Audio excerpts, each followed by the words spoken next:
प्यारे देशवासियों, नमस्कार। 74वें गणतंत्र दिवस की पूर्व संध्या पर देश और विदेश में रहने वाले आप सभी भारत के लोगों को मैं हार्दिक बधाई देती हूँ।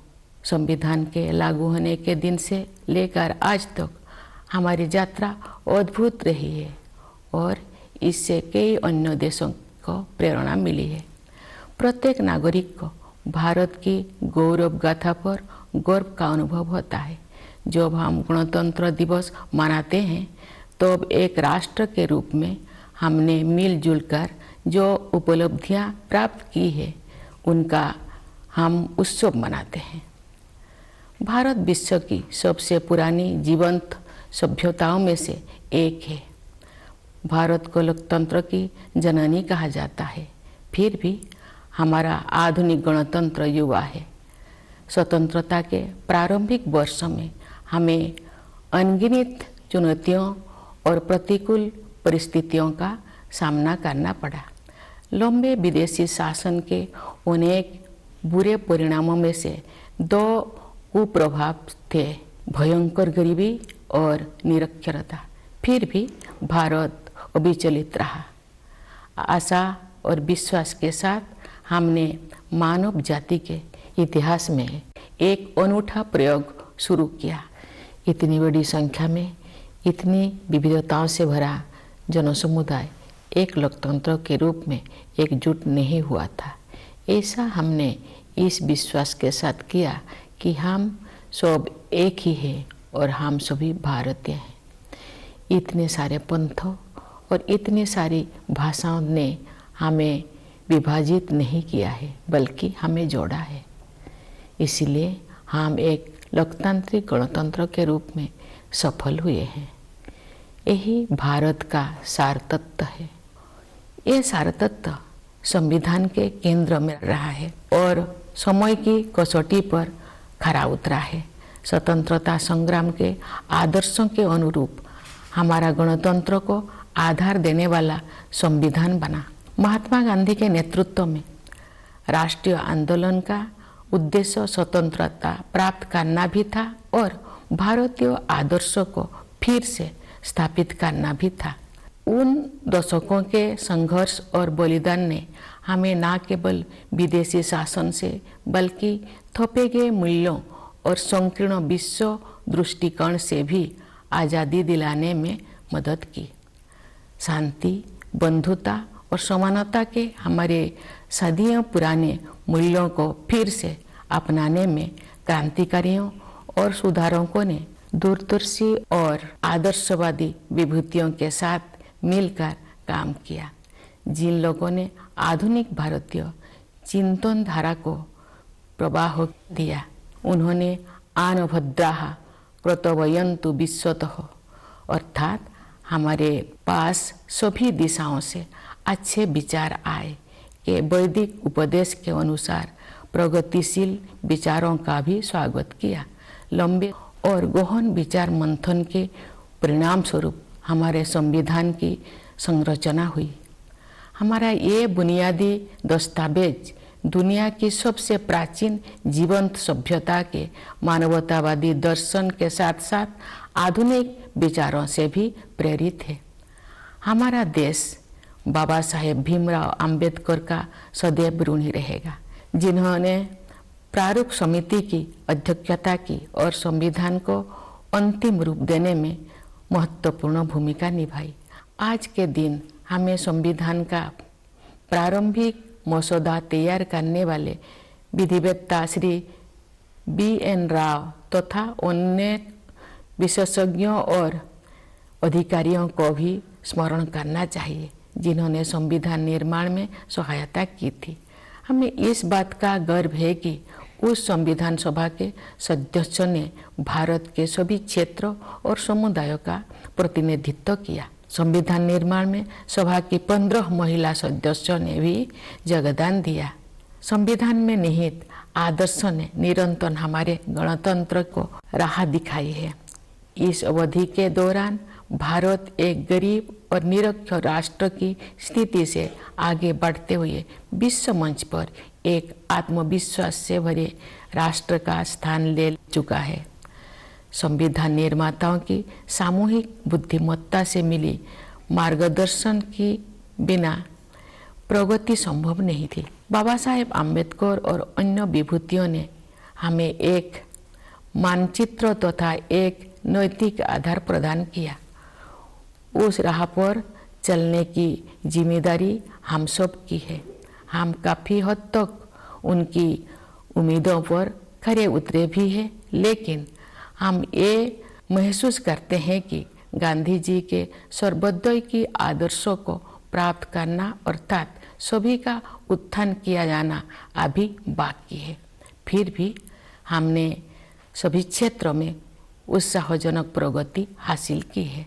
प्यारे देशवासियों, सर्वोदय के हमारे मिशन में आर्थिक मंच पर हुई प्रगति सबसे अधिक उत्साहजनक रही है।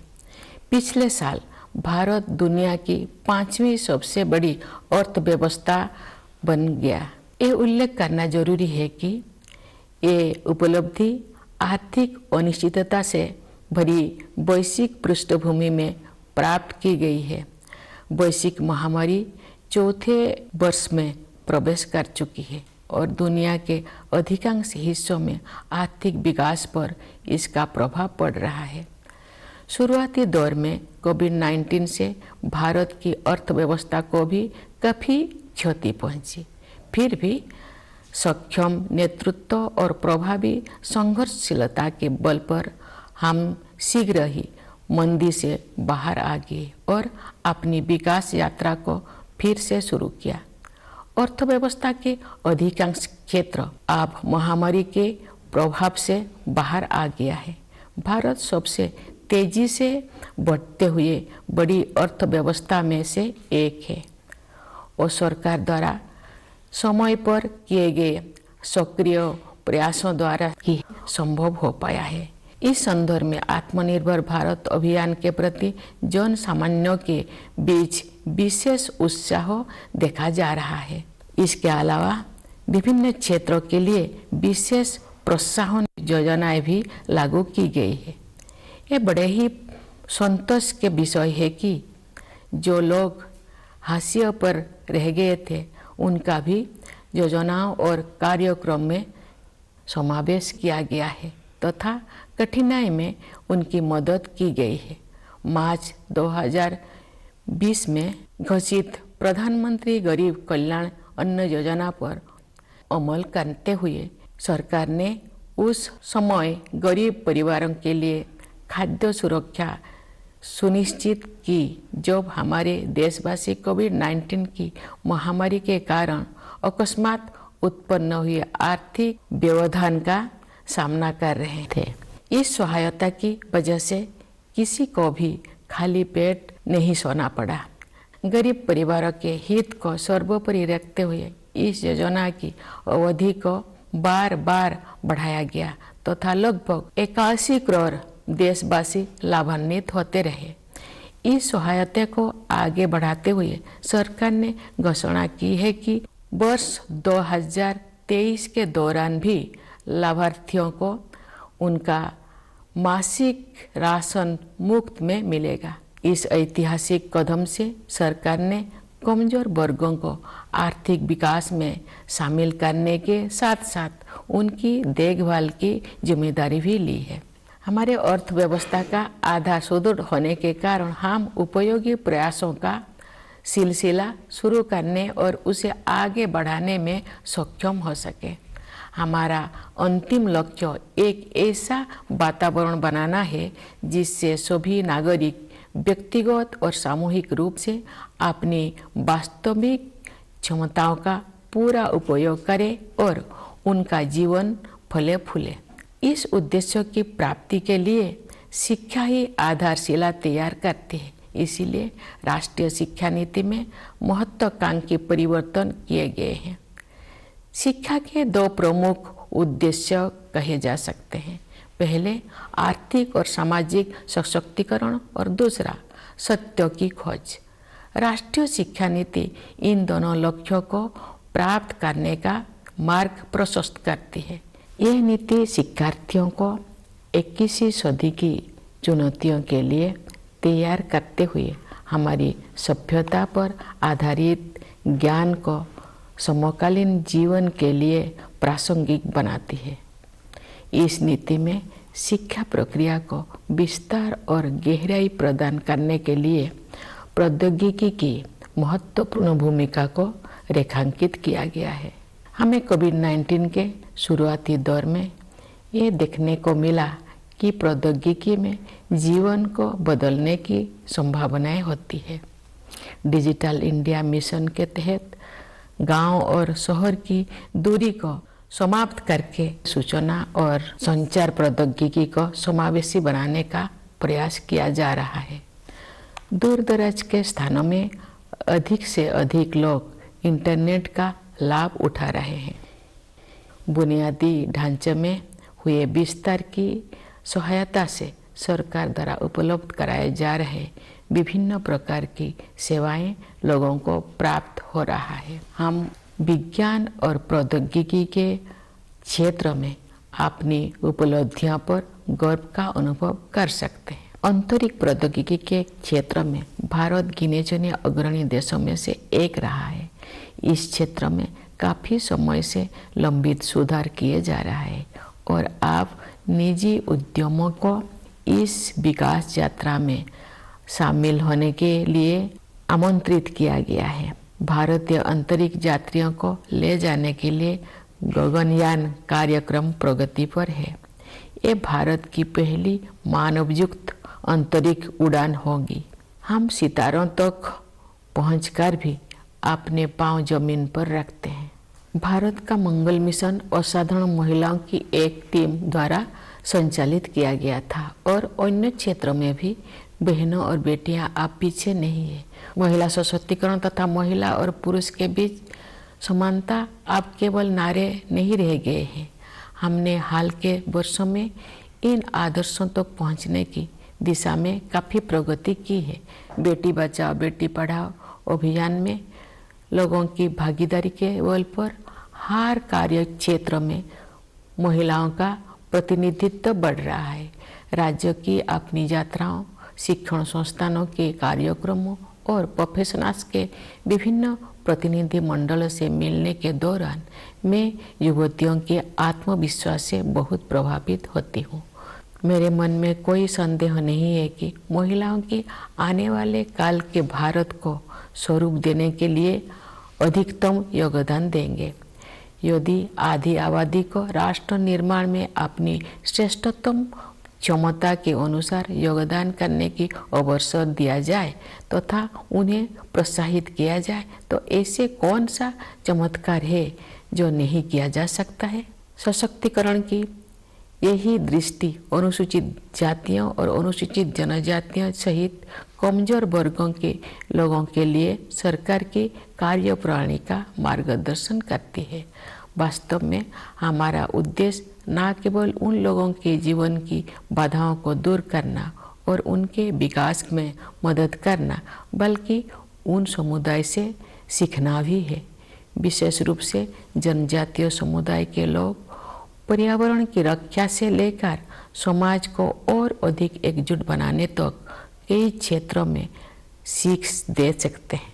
प्यारे देशवासियों, शासन के सभी पहलुओं में बदलाव लाने और लोगों की रचनात्मक ऊर्जा को उजागर करने के लिए हाल के वर्षों में किए गए प्रयासों की श्रृंखला के परिणाम स्वरूप अब विश्व समुदाय भारत को सम्मान की नई दृष्टि से देखता है। विश्व के विभिन्न मंचों पर हमारी सक्रियता से सकारात्मक बदलाव आने शुरू हो गया है। विश्व मंच पर भारत ने जो सम्मान अर्जित किया है उसके फलस्वरूप देश को नए अवसर और जिम्मेदारियां भी मिली है। जैसा कि आप सब जानते हैं, इस वर्ष भारत G20 देशों के समूह की अध्यक्षता कर रहा है। विश्व बंधुत्व के अपने आदर्श के अनुरूप हम सभी की शांति और समृद्धि के पक्षधर है। G20 की अध्यक्षता एक बेहतर विश्व के निर्माण में योगदान हेतु भारत को अत्यंत महत्वपूर्ण भूमिका प्रदान करती है। इस प्रकार G20 की अध्यक्षता लोकतंत्र और मल्टीलेटरलिज्म को बढ़ावा देने का अच्छा अवसर भी है और साथ ही एक बेहतर विश्व और बेहतर भविष्य को स्वरूप देने के लिए उचित मंच भी है। मुझे विश्वास है कि भारत के नेतृत्व में G20 अधिक न्यायपरक और स्थिरतापूर्ण विश्व व्यवस्था के निर्माण के अपने प्रयासों को और आगे बढ़ाने में सफल होगा। G20 के सदस्य देशों के कुल मिलाकर विश्व की आबादी में लगभग 2/3 और ग्लोबल GDP में लगभग 85% हिस्सा है। इसलिए ये वैश्विक चुनौतियों पर चर्चा करने और उनके समाधान के लिए एक आदर्श मंच है। मेरे विचार से ग्लोबल वार्मिंग और जलवायु परिवर्तन ऐसे चुनौतियां हैं जिनका सामना शीघ्रता से करना है। वैश्विक तापमान बढ़ रहा है और मौसम में बदलाव के चरम रूप दिखाई पड़ रहा है। हमारे सामने एक गंभीर दुविधा है। अधिक से अधिक लोगों को गरीबी से बाहर निकालने के लिए आर्थिक विकास जरूरी है, लेकिन इस विकास के लिए फॉसिल फ्यूल का प्रयोग भी करना पड़ता है। दुर्भाग्य से ग्लोबल वार्मिंग का सबसे अधिक कष्ट गरीब तबके के लोगों को सहन करना पड़ता है। ऊर्जा के वैकल्पिक स्रोतों को विकसित करना और लोकप्रिय बनाना भी एक समाधान है। भारत ने सौर ऊर्जा और इलेक्ट्रिक वाहनों को नीतिगत प्रोत्साहन देकर इस दिशा में सराहनीय कदम उठाया है। हालांकि वैश्विक स्तर पर विकसित देशों द्वारा टेक्नोलॉजी ट्रांसफर और वित्तीय सहायता के जरिए उभरती हुई अर्थव्यवस्थाओं को सहायता प्रदान करने की आवश्यकता है। विकास और पर्यावरण के बीच संतुलन बनाए रखने के लिए हमें प्राचीन परंपराओं को नई दृष्टि से देखना होगा। हमें अपनी मूलभूत प्राथमिकताओं पर भी पुनर्विचार करना होगा। परंपरागत जीवन मूल्यों के वैज्ञानिक आयामों को समझना होगा। हमें एक बार फिर प्रकृति के प्रति सम्मान का भाव और अनंत ब्रह्मांडों के सम्मुख विनम्रता का भाव जागृत करना होगा। मैं इस बात पर ध्यान आकर्षित करना चाहूँगी कि महात्मा गांधी आधुनिक युग के सच्चे भविष्य द्रष्टा थे, क्योंकि उन्होंने अनियंत्रित औद्योगिकरण से होने वाले आपदाओं को पहले ही भांप लिया था और दुनिया को अपने तौर तरीकों को सुधारने के लिए सचेत कर दिया था। अगर हम चाहते हैं कि हमारे बच्चे इस धरती पर सुखमय जीवन बिताएं, तो हमें अपनी जीवन शैली को बदलने की जरूरत है।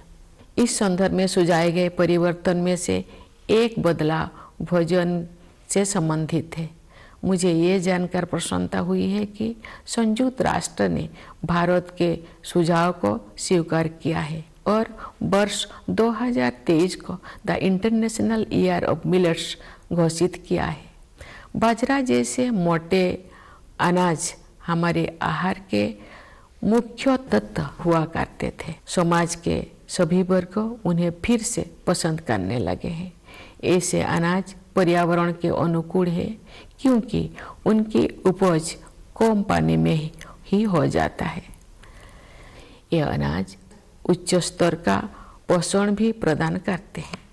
यदि अधिक से अधिक लोग मोटे अनाज को भोजन में शामिल करेंगे तो पर्यावरण संरक्षण में सहायता होगी और लोगों के स्वास्थ्य में भी सुधार होगा। गणतंत्र का 1 और वर्ष बीत चुका है और एक नया वर्ष शुरू हो रहा है। ये अभूतपूर्व परिवर्तन का दौर रहा है।